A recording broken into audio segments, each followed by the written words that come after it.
Good morning friends. నా పేరు లీలాకృష్ణ. మొదటిసారిగా టీచర్ డైరెక్ట్ ఛానల్ ఎవరైనా చూస్తుంటే ఛానల్ని సబ్స్క్రైబ్ చేసుకోండి. డిఎస్సికి సంబంధించిన సమాచారం మీకు ఎప్పుడూ తెలియజేయబడుతుంది. ఈరోజు మనం సీటెట్ గురించి తెలుసుకుందాం. నేను సీటెట్ ఎలా క్వాలిఫై అయ్యాను, నా యొక్క అనుభవాలు మీకు తెలియజేస్తాను. అవి మీకు ఏ విధంగానో ఉపయోగపడవచ్చు. CTET central teacher eligibility test. ఇది కూడా మన రాష్ట్రంలో పెట్టే ఏపీ టెట్లానే సీటెట్ కూడా 150 మార్కులకు ఉంటుంది. సీటెట్లో 150 మార్కుల్లో 5 సబ్జెక్టులుగా డివైడ్ చేయబడి ఉంటుంది. మొదటిది సైకాలజీ, అది 30 మార్కులకి. తర్వాత మ్యాథమెటిక్స్, ఇదొక 30 మార్కులకి. తర్వాత ఎన్విరాన్మెంటల్ అండ్ స్టడీస్, ఇదొక 30 మార్కులకి. లాంగ్వేజ్ 1 30 మార్కులకి. లాంగ్వేజ్ 2 ఇదొక 30 మార్కులకు ఉంటుంది. అయితే 2018వ సంవత్సరంలో మొదటి టెట్ రాసిన తర్వాత డిఎస్సికి ప్రిపేర్ అవుతున్న సమయంలో సీటెట్ పడింది. డిసెంబర్లో సీటెట్ పడింది. అప్పుడు నాకు ఏపీ టెట్ మొదటి టెట్లో ఉన్న అనుభవాలని బట్టి నేను సీటెట్ యొక్క సిలబస్ డౌన్లోడ్ చేశాను. దాన్ని డౌన్లోడ్ చేసి మన ఏపీ టెట్ని దాన్ని ఎలా కలిపి చదివానంటే ఇప్పుడు చెప్పబోతున్నాను. నాకు సీటెట్లో 93 మార్కులు వచ్చినాయి. సీటెట్ 150 మార్కులకు ఉంటుంది. అందులో 90 మార్కులు ఉంటే జనరల్గా క్వాలిఫై అయినట్టు. తర్వాత అందులో రిజర్వేషన్ కేటగిరీలకి అయితే 80 నుంచి 90 మార్కుల్లో అప్పుడు రాసిన సీటెట్ వాళ్ళని బట్టి వాళ్ళ యొక్క ఎలిజిబిలిటీని తీస్తాడనమాట. తర్వాత ఇది మనకి వెబ్సైట్లో మనకి సర్టిఫికేట్ ఉంటుంది, మనం డౌన్లోడ్ చేసుకోవచ్చు. నాకు సీటెట్లో 93 మార్కులు వచ్చినాయి. నేను బేసిక్గా మన డిఎస్సి కోసం తెలుగులోనే ప్రిపేర్ అవుతున్నా. అయితే సీటెట్ ఇంగ్లీష్ మీడియంలో పడింది. ఇంగ్లీష్ మీడియంకి పడినప్పుడు నేనేం చేశానంటే ముందు సీటెట్ యొక్క సిలబస్ డౌన్లోడ్ చేశాను. డౌన్లోడ్ చేస్తే సీటెట్లో ఉన్న సబ్జెక్టులోనే ఒక్కో దాని గురించి ఇప్పుడు మనం తెలుసుకుందాం. ముందుగా చూసుకుంటే మనం సైకాలజీ తీసుకుందాం. సైకాలజీ మొత్తం సీటెట్లో ఇంగ్లీష్లోనే ఉంటుంది. సైకాలజీ 30 బిట్లు ఇస్తారు, 30 మార్కులు ఉంటున్నాయి. అవి మొత్తం ఇంగ్లీష్లోనే ఉంటాయి. మనం డిఎస్సికి తెలుగులో ప్రిపేర్ అవుతూ ఉంటాం కాకపోతే మనకి ఇంగ్లీష్ అప్పుడు కొంచెం కష్టం అవుతుంది. దీనికి నేను అనుసరించిన విధం ఏంటంటే, డైట్ చదివేటప్పుడే మాకు సైకాలజీ చెప్పేటప్పుడు మెయిన్ హెడ్డింగ్స్ ఉంటాయి. వాటిని సైడ్ మా సార్ ఏం చెప్పారంటే ఇంగ్లీష్లో కూడా చెప్పేవాళ్ళు, తెలుగులో చెప్పేవాళ్ళు, ఇంగ్లీష్లో చెప్పేవాళ్ళు. ఇంగ్లీష్లో చెప్పి మీరు ఇంగ్లీష్లో కూడా చదవండి, మీకు ఎప్పటికైనా ఉపయోగపడతాయి అని చెప్పేవాళ్ళు. సో నేను ఆ నోట్స్ తీశాను. ఆ నోట్స్ తీసి నేను ఈ మెయిన్ వర్డ్స్ అన్నీ సైడ్ హెడ్డింగ్స్ ఉంటాయి కదండి, ఇవన్నీ తీసేసి ఒక పేజీలో రాసేసుకున్నాను. తెలుగు, ఇంగ్లీషు నేను అవే చదివాను, తెలుగులో ప్రిపేర్ అయ్యాను. సో నాకు ఎగ్జామ్కి వెళ్ళిన తర్వాత ఈ తెలుగులో చదివాం, ఇంగ్లీష్లో వర్డ్స్. సో మనకి కంటెంట్ తెలుసు కాబట్టి, మెయిన్ వర్డ్స్ తెలుసు కాబట్టి ఇంగ్లీష్ చదివితే మనకు అర్థమవుతుంది. సో ఆ విధంగా నేను ఆ సైకాలజీని క్రాక్ చేశాను. అయితే నాకు సీటెట్లో మొత్తం 93 మార్కులు వచ్చినాయి. నాకు ఓన్లీ సైకాలజీలోనే 30కి 26 మార్కులు వచ్చినాయి. నేను కేవలం ఆ వర్డ్స్ని అలా తెలుగులో, ఇంగ్లీష్లో ప్రిపేర్ అవ్వటం వల్ల నాకు సీటెట్లో సైకాలజీలో 30కి 26 మార్కులు వచ్చినాయి. సైకాలజీకి అప్పుడైతే ఆ విధంగా ఇంగ్లీష్లో కంటెంట్ దొరకడం చాలా కష్టంగా ఉండేది. నేను చదివేటప్పుడు డైట్ ఓన్లీ తెలుగు మీడియం ఉండేది, కానీ ఇప్పుడు డైట్ ఇంగ్లీష్ మీడియంలో కూడా ఉంటుంది. సో సైకాలజీ బుక్స్ ఇప్పుడు ఇంగ్లీష్లో కూడా అవైలబుల్ అవుతున్నాయి. తెలుగు మీడియం వాళ్ళు ఏం చేస్తారంటే, తెలుగు మీడియం మీరు సైకాలజీ బుక్ చదువుతారు కాబట్టి అదే బుక్ సేమ్ ఇంగ్లీష్లో తీసుకొని ఆ మెయిన్ కంటెంట్ వర్డ్స్ని మీరు తెలుగులో కూడా రాసుకొని పక్కన ఇంగ్లీష్లో రాసుకొని వాటిని మీరు సైకాలజీ చదువుతున్నప్పుడు వాటిని కూడా రివిజన్ చేయండి. సో మీ కంటెంట్ తెలుసు కాబట్టి, ఆ వర్డ్స్ మీకు అర్థమవుతుంది కాబట్టి, ఆ కాన్సెప్ట్ అర్థమవుతుంది. సో బిట్ మీరు చేసేటప్పుడు మీకు ఆ కాన్సెప్ట్ అర్థమవుతుంది కాబట్టి 4 ఆప్షన్స్లో నుంచి మీకు ఈజీగా ఆన్సర్ని ఐడెంటిఫై చేయగలుగుతారు. ఇది సైకాలజీకి చేయాల్సిన విధం. Next mathematics. సేమ్ మ్యాథ్స్ కూడా ఇంతే. మ్యాథ్స్ నేను అన్నీ తెలుగులోనే నేను 10వ తరగతి వరకు తెలుగు మీడియం అండి. తర్వాత ఇంటర్ ఇంగ్లీష్ మీడియం చదివాను. సో నాకు అక్కడ ఇంగ్లీషు కొంచెం టర్మ్స్ అలవాటైంది, ఇంగ్లీష్ చదవటం అక్కడ అలవాటైంది. తర్వాత డైట్ తెలుగు మీడియమే. డిఎస్సికి ప్రిపరేషన్ మొత్తం తెలుగు మీడియంలోనే.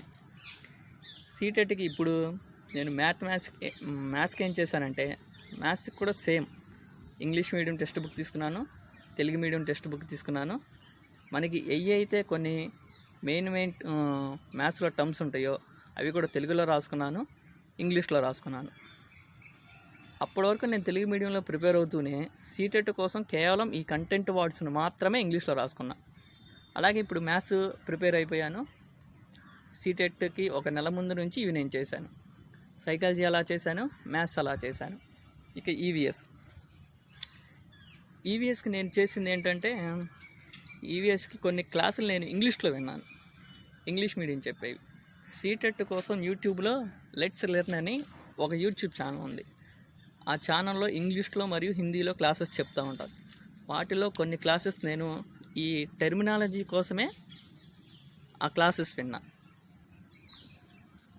సీటెట్కి నేను ఏపీడిఎస్సికి ఎంతవరకు చదివాను, అవి సీటెట్లో ఎక్కడ వరకు ఉపయోగపడి చెప్తాను. ఏపీడిఎస్సికి నేను టెట్కి 8th క్లాస్ వరకు చదివాను. సేమ్ అదే కంటెంట్ని నేను సీటెట్కి కూడా 8th క్లాస్ వరకే చదివాను. సైకాలజీ అదే 3 చాప్టర్లు చదివాను. మనకు మెయిన్లో సైకాలజీ మెయిన్గా ఉన్నాయి 3 చాప్టర్లే. అవే 3 చాప్టర్లు సీటెట్ కోసం కూడా చదివాను. కాకపోతే ఇక్కడ నేను ఏపీడిఎస్సి కన్నా కొంచెం తీసుకున్న ఇంకొక చర్య ఏంటంటే, ఇక్కడ కంటెంట్ వర్డ్స్ను కూడా ఇంగ్లీష్లో చదివాను. తెలుగుతో పాటు ఇంగ్లీష్లో కూడా చదివాను. తర్వాత మ్యాథమెటిక్స్ అదే భాగ్యనగర్ ఇన్స్టిట్యూట్ బుక్ని నేను చేశాను, అదే కాన్సెప్ట్లు చేశాను. సీటెట్లో మ్యాథ్స్ ఇంకా ఈజీగా ఉంటుంది. ఏపీటెట్లో ఇచ్చిన మ్యాథ్స్ కన్నా సీటెట్లో ఇచ్చిన మ్యాథ్స్ ఈజీగా ఉంటుంది. తర్వాత ఈవీఎస్కి 8th క్లాస్ వరకే ప్రిపేర్ అయ్యాను. 8th క్లాస్ వరకు ప్రిపేర్ అవుతా కంటెంట్ వర్డ్స్ కోసం నేను యూట్యూబ్లో లెట్స్ లెర్న్ అనే యూట్యూబ్ ఛానల్లో వాళ్ళు సీటెట్ గురించి, కేవీఎస్ గురించి చెప్తూ ఉంటారు. అవి కొన్ని వీడియోస్ చూశాను. తర్వాత తెలుగు గ్రామర్ చదివాను 8th క్లాస్ వరకు. ఇంగ్లీషు నేను కోచింగ్ సెంటర్లో చెప్పిన గ్రామర్ బుక్ ప్రిపేర్ అయ్యాను. అయితే సైకాలజీలో 30 మార్కులు మామూలుగా సైకాలజీయే ఇచ్చేస్తారు. తర్వాత మ్యాథమెటిక్స్లో ఎలా ఇస్తారంటే 30 మార్కులకి 15 ఏమో మెథడాలజీ ఇస్తారు, 15 ఏమో కంటెంట్ ఇస్తారు. ఈ మెథడాలజీ కూడా అప్పుడు నాకు మెథడాలజీ మ్యాథమెటిక్స్ ఇది ఇంగ్లీష్లో చదవడానికి నాకు కుదరలేదు. నేను తెలుగులోనే చదివాను. కాకపోతే మెథడాలజీ కూడా నాకు ఈజీగానే అర్థమైంది. మ్యాథమెటిక్స్ 15 మార్కులకేమో మెథడాలజీ, 15 ఏమో కంటెంట్ ఇస్తారు. కంటెంట్ ఈజీగానే ఉంటుంది. ఆ మెథడాలజీని అర్థం చేసుకోవటం దగ్గర మనకు టైం కిల్ అయిపోతుంది. 150 మార్కులు 150 నిమిషాలు ఉంటుంది. నాకు ఈ సైకాలజీ, మ్యాథమెటిక్స్ ఈ 60 బిట్లు చేసేటప్పటికే 2 గంటలు అయిపోయింది. ఉన్న 2.5 గంటల్లో 2 గంటలు ఎక్కడ అయిపోయింది. 60 బిట్లు పెట్టేటప్పటికే 2 గంటలు అయిపోయింది. మిగిలిన 90 బిట్లను అరగంటలో పెట్టాను. తర్వాత ఈవీఎస్ 15 మార్కులు కంటెంట్, 15 మార్కులు మెథడ్స్ ఇస్తారు. తర్వాత తెలుగులో ఏమిస్తారంటే ఒక గద్యం ఇస్తారు. గద్యం ఇచ్చి దాని కింద అంటే పైన పేరా కింద ప్రశ్నలు, పైన పేరా ఇచ్చి కింద 9 ప్రశ్నలు ఇస్తారు. తర్వాత పద్యం ఇస్తారు. పద్యం కింద ఒక 6 ప్రశ్నలు ఇస్తారు. 9, 6, 15. తరువాత మెథడాలజీ ఇస్తారు. మెథడాలజీ 15 మార్కులు, మొత్తం 30 మార్కులు. ఇప్పుడు ఇంగ్లీష్లో 2 ప్యాసేజీలు ఇస్తారు. మొదటి ప్యాసేజ్ కిందేమో 9 ప్రశ్నలు ఇస్తారు. రెండవ ప్యాసేజ్ కిందేమో 6 ప్రశ్నలు ఇస్తారు, 15 ప్రశ్నలు. మిగిలిన 15 ప్రశ్నలేమో మెథడ్స్ ఇస్తారు. ఈ విధంగా 150 బిట్లు ఉంటుంది. నేను లాంగ్వేజ్ 1 తెలుగు తీసుకున్నాను, లాంగ్వేజ్ 2 ఇంగ్లీష్ తీసుకున్నాను. లాంగ్వేజ్ 1 తెలుగు, ఇంగ్లీష్ 2 ఉంటాయి. లాంగ్వేజ్ 2లో కూడా తెలుగు, ఇంగ్లీషు, హిందీ అక్కడ 3 ఇక్కడ 3 ఉంటాయి. మనం ఖచ్చితంగా లాంగ్వేజ్ 1లో తెలుగు అయినా ఇంగ్లీష్ అయినా తీసుకోవచ్చు. లాంగ్వేజ్ 2లో తెలుగు అయినా ఇంగ్లీష్ అయినా. కాకపోతే 2 సేమ్ తెలుగే తీసుకోకూడదు, 2 ఇంగ్లీషే తీసుకోకూడదు, వేరువేరు తీసుకోవాలి. నాకు ఈ సీటెట్ రాసిన తర్వాత టైం మేనేజ్మెంట్ సరిపోలేదు. ఈ తప్పు నేను మళ్ళీ మన డిఎస్సిలో చూసుకోకుండా నేను సరి చేసుకున్నాను. కాకపోతే ఇంగ్లీష్ మీడియం నుంచి తెలుగు మీడియంలో ప్రిపేర్ అవటంలో ఆ సైకాలజీని, ఆ మెథడ్స్ని అర్థం చేసుకోవటంలో కొంచెం టైం కిల్ అయింది. కాకపోతే సీటెట్ నాకు 93 మార్క్స్తో నేను క్వాలిఫై అయిపోయాను. 90 మార్క్స్ వస్తేనే క్వాలిఫై అయినట్టు. ఈ సీటెట్ మనం రాసామంటే అసలు మనం ఈ సీటెట్ ఎందుకు రాయాలి, ఈ సీటెట్ రాయటం వల్ల మనకు ఉపయోగం ఏంటి?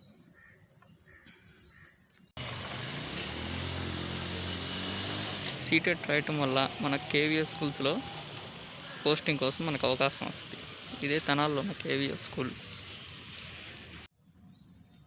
ఏపీడిఎస్సికి ప్రిపేర్ అవుతా సీటెట్ మనం రాయాలా? ఖచ్చితంగా రాయాలి. ఎందుకంటే మన రాష్ట్రంలో టెట్ అయితే 20% మనకి వెయిటేజ్ ఇస్తారు, కానీ సీటెట్లో మనం జస్ట్ క్వాలిఫై అయితే చాలు. ఈ జస్ట్ క్వాలిఫై అవ్వటం వల్ల సీటెట్లో మనం సెంట్రల్ స్కూల్స్ ఎగ్జామ్స్ రాయడానికి మనం ఎలిజిబుల్ అవుతాం. నేను ఇప్పటి వరకు చెప్పింది మొత్తం పేపర్ 1 గురించి మాత్రమే. సీటెట్లో 1 నుంచి 5వ తరగతికి చెప్పడానికి పేపర్ 1, 6వ తరగతి నుంచి 8వ తరగతి వరకు చెప్పడానికి పేపర్ 2 ఉంటుంది. నేను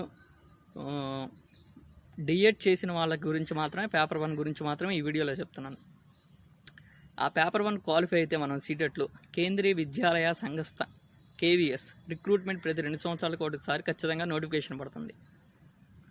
ఈ KVS స్కూల్స్లో సేమ్ మన DSC syllabus up to 10th వరకు మనం ఇంగ్లీష్లో కూడా ప్రిపేర్ అవ్వగలిగితే మనం KVSని ఈజీగా క్రాక్ చేయవచ్చు. KVS ఎగ్జామ్ రాసిన తర్వాత అది క్వాలిఫై అయిన తర్వాత ఇంటర్వ్యూ ఉంటుంది. తర్వాత KVS స్కూల్స్లో మనం సెలెక్ట్ అయిపోవచ్చు. సేమ్ అదే సిలబస్ మన ఏపీ డిఎస్సికి ఉన్న సిలబస్సే KVSలో కూడా ఉంటుంది. కాకపోతే కొన్ని సబ్జెక్టులు కూడా, హిందీ కూడా ఎక్స్ట్రా ఉంటుంది. హిందీ, కంప్యూటర్స్ ఇలా 2 సబ్జెక్టులు ఎక్స్ట్రా ఉంటాయి. ఆ సిలబస్ కూడా మనం ప్రిపేర్ అవ్వగలిగితే, ఏది మన డిఎస్సి లేని సమయంలో మనం అదే సిలబస్ని ప్రిపేర్ అవుతూ ఉంటే ఇటుపక్క మనం ఏపీ డిఎస్సి రాయవచ్చు, ఇటుపక్క KVS రాయవచ్చు. అందుకే ఖచ్చితంగా సీటెట్ రాయాలి. ఈ సీటెట్ వ్యాలిడిటీ కూడా 7 years ఉంటుంది. సీటెట్లో మనం హయ్యెస్ట్ మనం రాకపోయినా మనం జస్ట్ క్వాలిఫై అయితే చాలు. ఎందుకంటే సెంట్రల్ స్కూల్స్లో రాసేటప్పుడు సీటెట్కి వెయిటేజీ ఉండదు, క్వాలిఫై అయ్యారా లేదా అని మాత్రమే చూస్తారు. నాకు సీటెట్లో వచ్చిన మార్క్స్ ఏంటంటే సైకాలజీలో 30కి 26 మార్కులు వచ్చినాయి, మ్యాథమెటిక్స్లో 30కి 21 వచ్చినాయి, EVSలో 30కి 14 వచ్చినాయి, తెలుగులో 19 వచ్చినాయి, ఇంగ్లీష్లో 13 వచ్చినాయి. చివరి అరగంటలో నేను ఈ 60 బిట్లు పెట్టడం వల్ల నాకు ఇక్కడ మొదటిసారి మాత్రమే డైరెక్ట్గా తెలిసిన బిట్లే పెట్టగలిగాను. రెండోసారి నాకు చదవడానికి కుదరలేదు, టైం సరిపోలేదు. అవి చేయటం, బబ్లింగ్ చేయటం, మన ఏపీ టెట్లాగి ఆన్లైన్ కాదు, బబ్లింగ్ చేయాలి. మేము చివరి 30 నిమిషాల్లో 60 బిట్లు ఈ 90 బిట్లు నేను చూడటం వల్ల నాకు అక్కడే చాలా టైం వేస్ట్ అయిపోయింది. ఆ సైకాలజీకి, మ్యాథమెటిక్స్కే నేను ఎక్కువ సమయం ఉపయోగించేసాను, కానీ అక్కడే ఎక్కువ స్కోర్ చేయగలిగాను. అట్లయితే సీటెట్ క్రాక్ చేయగలిగాను. మీకు సీటెట్ గురించి ఇంకేమైనా డౌట్స్ ఉంటే కింద కామెంట్ బాక్స్లో తెలియజేయండి, మీకు సమాధానం చెప్పబడుతుంది.